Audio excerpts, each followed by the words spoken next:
IPL का भूत। रात के 12 बज चुके थे। आईपीएल शुरू होने में बस कुछ चंद घंटे बचे थे। जयपुर सुपर किंग के कप्तान रणधीर शर्मा ग्रैंड होटल के बिस्तर पर खर्राटे ले रहे थे। अचानक होटल के सारे लाइट्स ऑफ हो जाते हैं और रणधीर शर्मा के कमरे में रोते रोते कोई प्रवेश करता है और सोए हुए रणधीर शर्मा से कहता है, तुमने मुझे टीम के बाहर निकाल कर रुलाया है, गंदा पॉलिटिक्स किया है मेरे साथ। देखना कल मैच में मैं तुम्हें कैसे रुलाता हूँ। ऐसा कहकर जोर जोर से हंसने लगता है। उसकी हंसी से सारा होटल थरथराने लगता है। शर्मा आंख खोलता है और सामने देखता है तो उसकी आंखें फटी की फटी रह जाती हैं। बचाओ बचाओ बचाओ, कोई है वहाँ पे। लाइट आ जाती है। रणधीर शर्मा के पीए मनसुख तिवारी सिक्योरिटी गार्ड्स के साथ रणधीर के कमरे में भागते हैं। क्या हुआ सर? आपकी चीख मैंने सुनी। मनसुख वो वापस आया है। वो मुझे नहीं छोड़ेगा। मनसुख वो आया है। कौन सर? किसकी बात कर रहे हैं आप? राकेश। वो तो मर चुका है। सो जाइए आप, कल मैच है, मैं डॉक्टर को बुलाऊंगा आपके लिए। मैं कल मैदान में नहीं उतरूंगा। मैच कैंसिल कर दो मनसुख, मैच कैंसिल कर दो। सर करोड़ों का नुकसान हो जाएगा, आपका करियर खत्म हो जाएगा।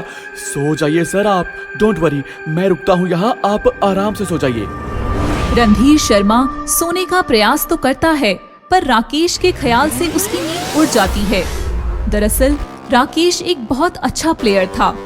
इंडिया को वर्ल्ड कप दिलाने की क्षमता रखता था। जब वह खेलता था तो दर्शकों की सांसें रुक जाती थी, मानो कि राकेश दूसरा सचिन ही था। पर यह सब टीम के कैप्टन रणधीर को बर्दाश्त नहीं हुआ। राकेश की तेज रफ्तार देखकर रणधीर को अपनी पोजीशन की फिक्र होने लगी और उसने अपनी पहुंच और पॉलिटिक्स का उपयोग करके राकेश को टीम के बाहर कर दिया।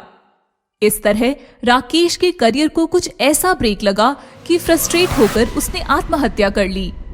सुबह होती है, मैच शुरू हो जाता है। दर्शकों से स्टेडियम खचाखच भर जाता है।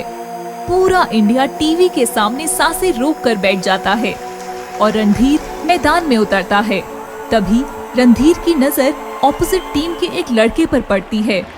उसे देखकर रणधीर सोच में पड़ जाता है। वही नजर, वही तेवर, कौन है ये? रणधीर ऑपोजिट टीम के कप्तान से पूछता है, ओए शर्मन, ये बंदा कौन है यार? पहले कभी नहीं देखा। ये हमारा सरप्राइज पैकेज है तुम लोगों के लिए। देखना ये कैसे धोता है तुम लोगों को। टॉस होता है। हाथ में बल्ला उठाए ऑपोजिट टीम का वही लड़का ओपनिंग करता है। रणधीर बॉलिंग करने उतरता है। रणधीर पहला बॉल डालता है तो वह लड़का बल्ला घुमाकर बॉल आसमान में ऐसा उछालता है कि मानो बॉल आसमान निगल गई हो। बॉल वापस ही नहीं आती।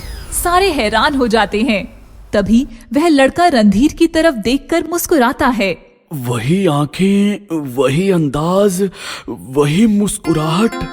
ऐसा शॉट तो राकेश ही मार सकता था। तभी यकायक उस लड़के में रणधीर को राकेश का भूत दिखता है और रणधीर बुरी तरह घबरा जाता है।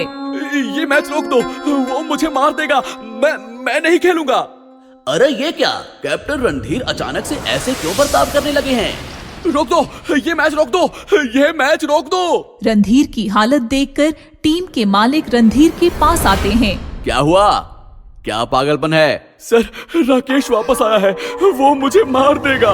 और मैं हार गया तो मैं तुम्हें मार दूंगा। जानता है करोड़ों रुपए इन्वेस्ट किए हैं मैंने। तेरे कहने पर मैंने राकेश को हटा दिया था। वो होता तो कम से कम ये दिन तो ना देखना पड़ता। पागल हो गए हो क्या तुम? राकेश का भूत रणधीर के पास आता है और मुस्कुराता है। देखा, मैंने कहा था ना, अब मैं तुम्हें नहीं छोड़ूंगा। मैं वापस आया हूँ सिर्फ तुम्हारे लिए और मुझे सिर्फ तुम ही देख सकते हो, बाकी कोई नहीं। ऐसा कहकर हंसते हुए बैटिंग करने निकल पड़ता है। रणधीर बुरी तरह डर जाता है। पर वह कुछ नहीं कर सकता। रणधीर कांपते कांपते बॉल फेंकता है तो राकेश का भूत जोरदार पलटवार करता है तो बॉल सीधे राकेश के पेट में आकर लगती है। राकेश जमीन पर गिर जाता है। स्टेडियम तालियां और चीखों से गूंज जाता है। रणधीर समझ नहीं पाता कि उसके जख्मी होने के बावजूद भी यह शोर कैसे। तभी उसके पास राकेश आता है और कहता है, हैरान हो गए ना, पर तुम्हें अब कोई नहीं देख सकेगा और मुझे भी, क्योंकि तुम तो यहाँ हो ही नहीं। वो देखो, तुम तो वहाँ मैच खेल रहे हो। रणधीर देखता है तो वह बॉलिंग कर रहा होता है। ये कैसे हो सकता है? मैं तो यहाँ हूँ। फिर वो कौन है? सब मेरी माया है। वो तुम्हारा क्लोन है। लोग उसे देखते रहेंगे और मैं इधर तुम्हें बीच ग्राउंड में ही निपटा दूंगा। मैं चाहता तो तुम्हें कल रात को ही मार सकता था, पर मुझे तुम्हें यहीं मारना था, इसी ग्राउंड पर। राकेश का भूत घायल रणधीर को बल्ले से मारने लगता है। रणधीर चीखने चिल्लाने लगता है, फिर भी किसी का उस पर ध्यान नहीं जाता। सब लोग रणधीर के क्लोन को ही रणधीर समझ बैठे हैं और इधर राकेश रणधीर को मारकर घायल कर देता है। अचानक रणधीर का क्लोन गायब हो जाता है। सब हैरान हो जाते हैं। अरे ये क्या? रणधीर कहाँ चला गया? वो तो बॉल लाने गया था ना? लगता है डर कर भाग गया होगा।